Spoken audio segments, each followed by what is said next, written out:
You seem to favor or often play misanthropes, and Bad Words is no exception.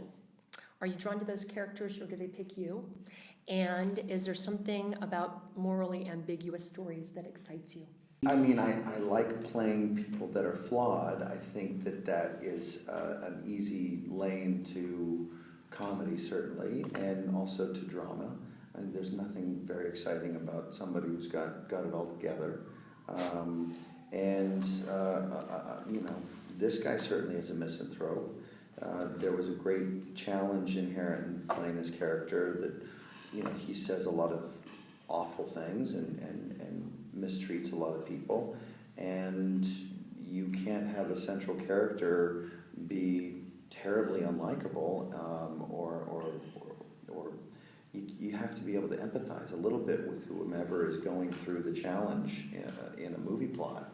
So I was excited to take that challenge on, even though I didn't want to play the character to begin with. I tried to get a couple of other more talented actors to play that, more famous actors, and they were not interested or busy, or both.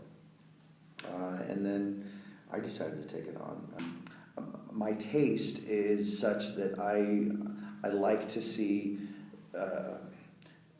transitions made by characters or redemptive qualities exposed in characters at a pretty subtle level.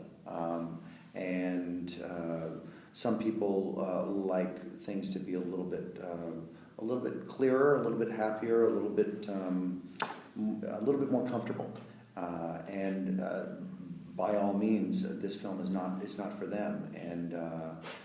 You know, but because we didn't spend a whole lot of money, we don't have to appeal to as many people as you would have to if you spent a ton. I'm looking forward to spending more time in the music process, because that's something that deeply affects the experience of the audience, and it is something that just traditionally is not given a whole lot of time. It's certainly a beautiful thing to say. Yeah, it's not budgeted for.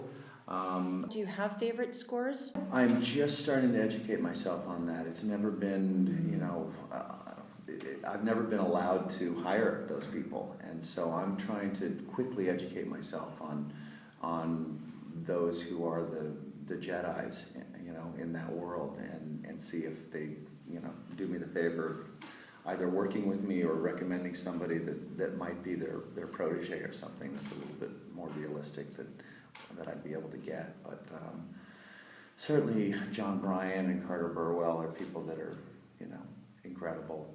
I love what Johnny Greenwood's been doing with Paul Thomas Anderson.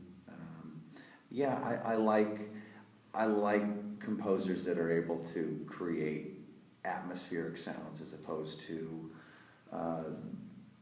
the movie pulling to the side and letting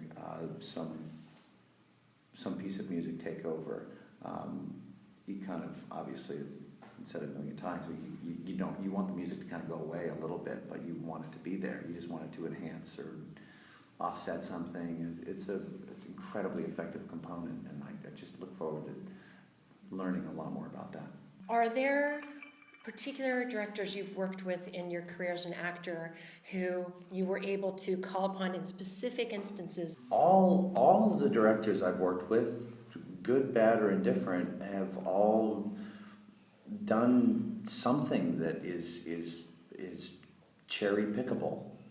You know, I mean, direct actors get to work with tons of them, and you can cherry pick all the good things that they do. So generally, I appreciate sets that are comfortable places to work.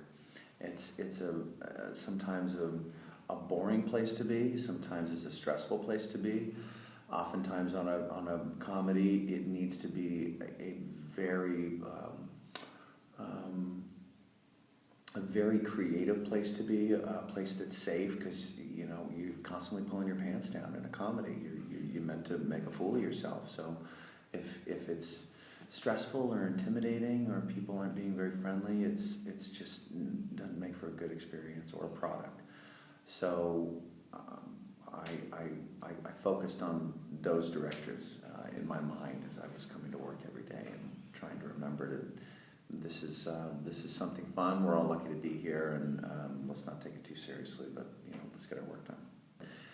The reason I wanted the job was to have the responsibility of fixing problems and answering questions, and a lot of directing is that, and making decisions. So there was a lot that was familiar to me because, as I said, I've been fortunate enough to have a good seat to see the process. So there wasn't a ton that took me by surprise, except that I enjoyed it even more than I thought I was going to. Oh, that's nice. Yeah, and I knew I would love it, but my God, it's just the greatest job in the world.